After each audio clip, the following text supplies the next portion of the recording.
প্রিয় দর্শক, আজকে আমরা জানবো আমেরিকা উপমহাদেশের একটি দেশ গ্রিনল্যান্ড সম্পর্কে। গ্রিনল্যান্ড আমেরিকার খুবই নিকটবর্তী অঞ্চলে অবস্থিত। এটি হচ্ছে আমাদের পৃথিবীর উত্তর দিকে এবং কানাডার পাশে অবস্থিত। সো গাইস, নেক্সটে দেখতে থাকুন গ্রিনল্যান্ড সম্পর্কে। গ্রিনল্যান্ড ডেনমার্কের রাজ্যের একটি স্বায়ত্তশাসিত অঞ্চল। রাজ্যের 3টি উপাদান অংশের মধ্যে এটি এখন পর্যন্ত বৃহত্তম। অন্য দুটি মেট্রোপলিটন ডেনমার্ক এবং ফ্যারো দ্বীপপুঞ্জ।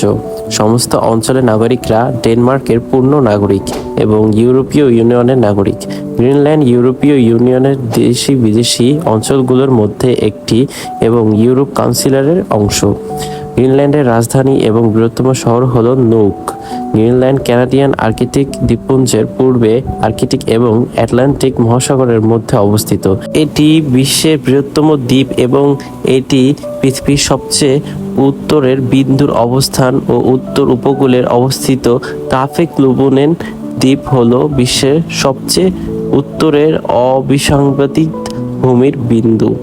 মূল ভূখণ্ডে কেপ মারিস জেসুপ 1960 সাল পর্যন্ত তাই বলে মনে করা হয়েছিল।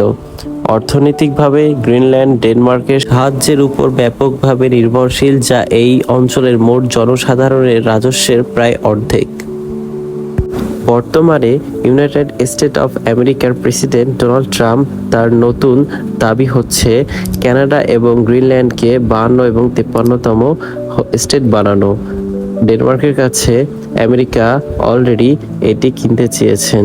সো তারপরেও ডেনমার্ক এটি কখনোই তাদের রাজ্যের থেকে বিভক্ত হতে দিবেন না। সো গাইস, আজকের আলোচনা এই পর্যন্ত।